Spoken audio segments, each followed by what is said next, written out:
We're going on a hike. We're gonna go into those deep woods. Look we just found this stuff. Hey Beck, what is that? That is our native bittersweet, our American bittersweet. American bittersweet, that vine. It's going up there, all the way up there. Huh. Is it gonna kill that tree, you think? I don't think they kill the trees. They're not parasitic on that tree that's just looking for something to hang on to, huh? Yeah. And get up there, get its leaves up there. Yeah. Pretty cool stuff. Yeah, it's impressive, things like that. Yeah, we walk in here and we see this very cool pile of fieldstone. This is not an esker. This isn't from the glaciers. This is a farmer pile. We start looking around here, this little flat area could very well have been farmed at one point. These trees aren't that old. And what farmers do here in Michigan, you know, with all this glacial activity and fieldstone, they'd move all that stone and pile it up somewhere. So this very well may have been somebody's planting area at one point a century or more ago. We're gonna go check out that tree there, that big conifer. Here's that tall conifer that we saw from the other ridge that we're heading towards. It's an eastern white pine. Magnificent. You see Becca right there. That's a perspective on how large this tree is. Very, very cool.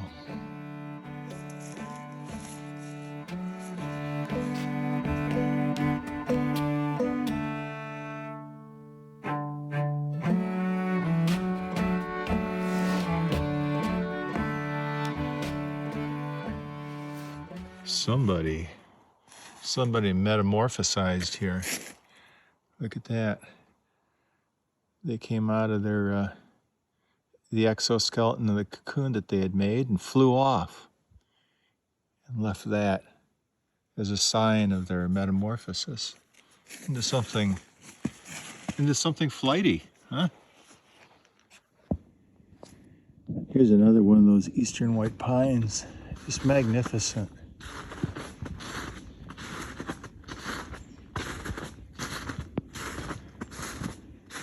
You can see Becca down there on the right-hand side. No perspective on the size of this old tree. Beautiful. We come upon these squirrels have been digging up their nuts. They've been saving them. Coming up. There's 2 caches there. See all these seedlings of the white pine? Oh, from the white pine, we were just under those. They're blowing all over the place. And Then look that way. They're everywhere through the snow. oh yeah, nice. Look at that. Baby white pines. And some will survive and most of them won't. But if you look through the woods here, you can see them all over the place. It's a nursery. There's another one of those white pines over there. The state of Michigan was once covered by them, white pines, and there's logged off in the 19th century. Michigan white pines went to rebuild San Francisco after their great earthquake, and Chicago after the Great Fire, and London even after their great fire in the 19th century. Michigan white pine once covered this state, and after they were all logged off, the hardwoods took over, but it's nice to see a number of them coming back again. Stately trees. Here's a great looking red pine here, perspective with Beck. You can see how big that tree is. It's as thick as a human. Let's check the bark out. Oh, and look at how the branches radiate equally. Here it comes.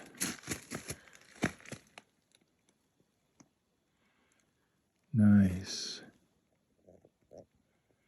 Boy, there's a lot of places in there for insects to hole up underneath throughout the winter. There's a number of insects, spiders and And bald-faced hornets and things like that, they have a naturally occurring antifreeze in their system. So they can get up under there, they get sheltered, they could withstand freezing temperatures and kind of actually freeze a little bit, but they come back to life when they warm up some. Red pine, here, Michigan woods.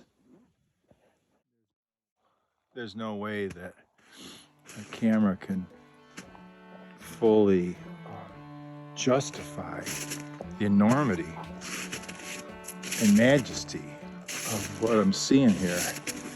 This is walking out onto the spur of a ridge. There's another ridge on the other side, see that? Walking out on the spur of this ridge. And it goes down. It goes down easily 100 feet down there, from top to bottom. If you look out there, you can see that there's water down in the middle of that.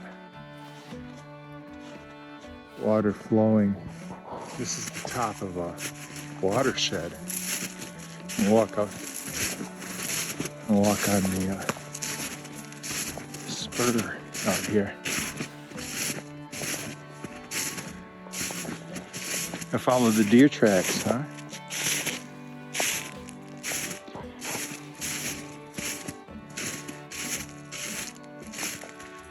Out under the edge of the spur. And then look down.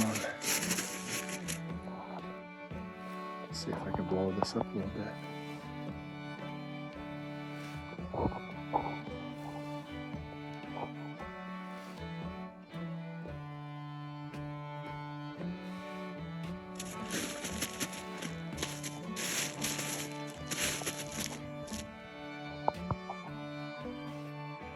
Water down there.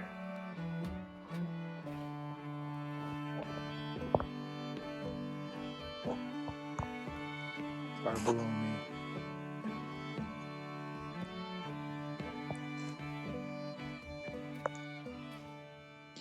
When we go hiking, we don't like to take the cedar chip line trails, but we do follow game trails. Deer and most critters, unless they're fleeing, will always take the path of least resistance. And so you get yourself a good deer trail.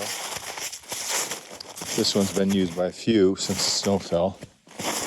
And follow that deer trail, and you're going to be assured of an easier track.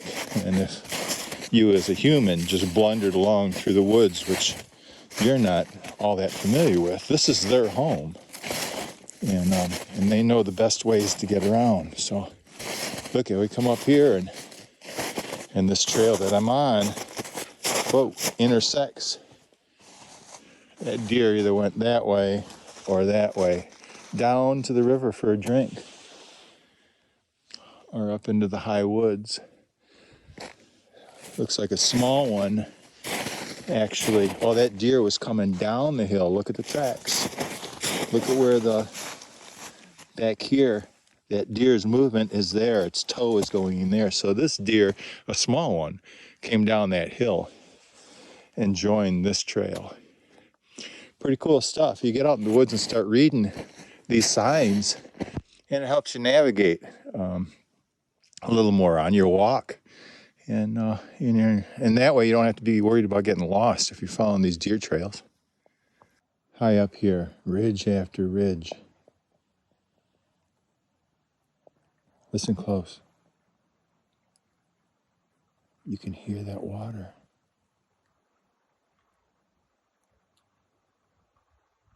You can hear that river. This river is named in the Anishinaabe language, the first people that were here, Kwavi Kwasha, meaning laughing water or talking water. One of my mentors, Priscilla Lussmeyer, who was the head of the Fallsburg Historical Society for years and years and years, knew all this local lore and where the old Native American burial grounds were at, and all sorts of good wisdom she taught me about the name of this river. She taught me to listen to it. That river shall tell you stories.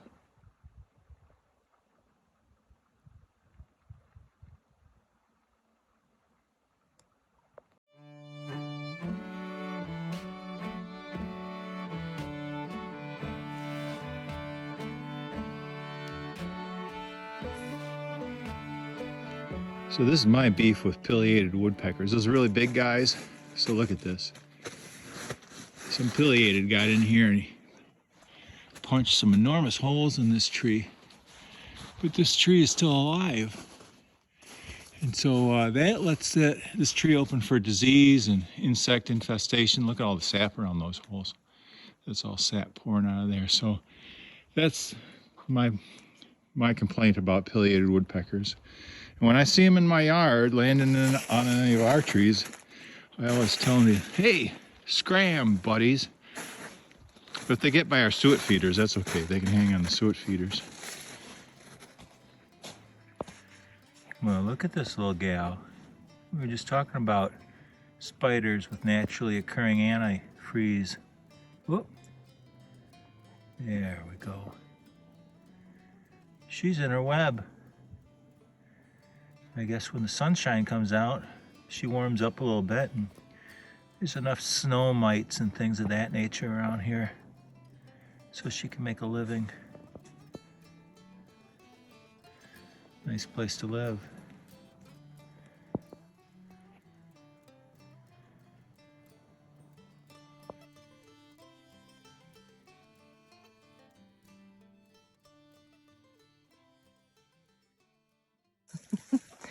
Just the little buds just waiting for the right day.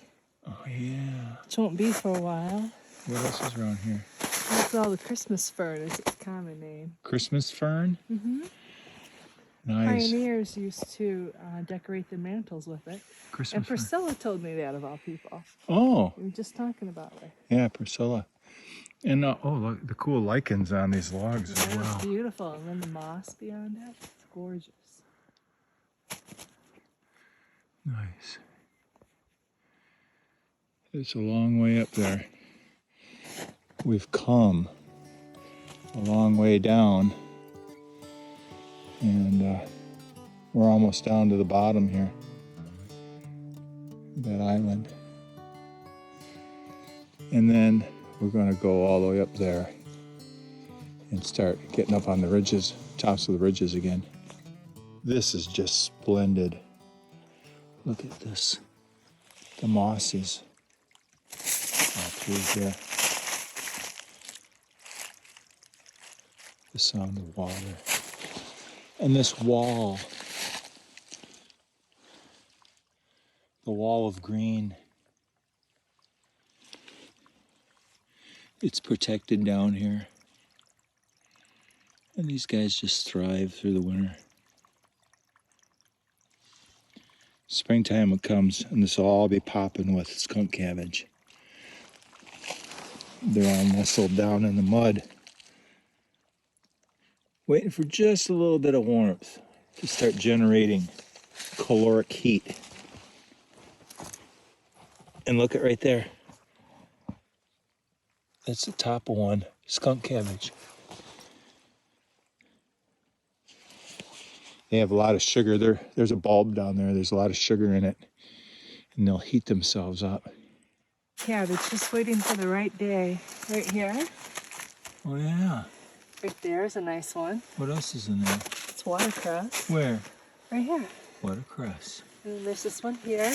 Another skunk cabbage. There's one over there. That watercress right there. That is nice and spicy. It's great in a salad, but you want to make sure that wherever water you get that from is from a clear source. You don't want to just go to any stream. In Michigan, they say don't drink any of it. Don't step on that skunk cabbage right there. Oh, look at that. Coming right out of the snow. Skunk cabbage. There's one right behind you. I see a whole bunch of them on the shore. Look at that. Yeah, it's not good idea to eat skunk cabbage. You know what? I actually would eat it here because what we're seeing. Watercress. Or watercress, because the water here is coming from right there. This is its own watershed, Yeah. and it's coming out of the side of these hills right here. This is unpolluted water. Nice. We're gonna start heading up to the top. It's a long ways. And like I said before, the best way to do it is follow deer tracks. Deer are gonna take the path of least resistance if they're not frightened and trying to flee for their lives. And so we're gonna follow this deer track, which is gonna lead us along the side of the hill. You don't wanna go straight up that. It'll exhaust you. So this is our course of action. Here's a cool tree. This guy is called a chestnut oak or a rock oak. Kind of interesting tree. Oh man, and then straight as an arrow. But check that bark out. It's like it's pleated. Very sweet. We've come a long way. We've come a long way up from way down there. And we still have a ways to go to the top. And once we get to the top, then we have more yet to go. And then we'll be on the top of the ridge.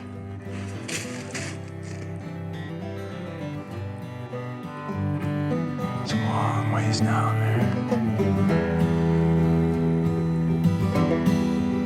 He searches high, he wanders low, nary a thought for the winds that blow. A fair young man, to your own heartbeat, tender and true, careful with thee.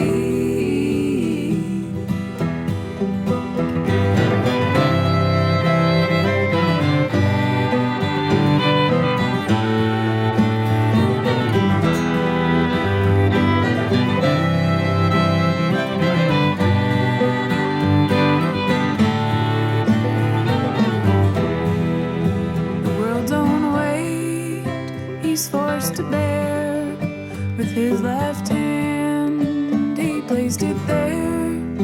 A fair young man, to your own heartbeat, tender and true, careful with thee.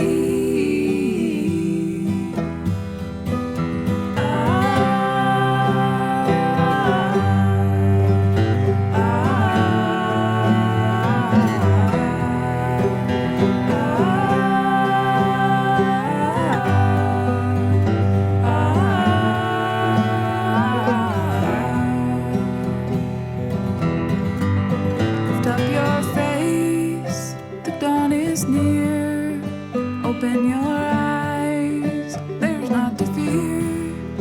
A fair young man, to your own heartbeat, tender and true, careful with thee.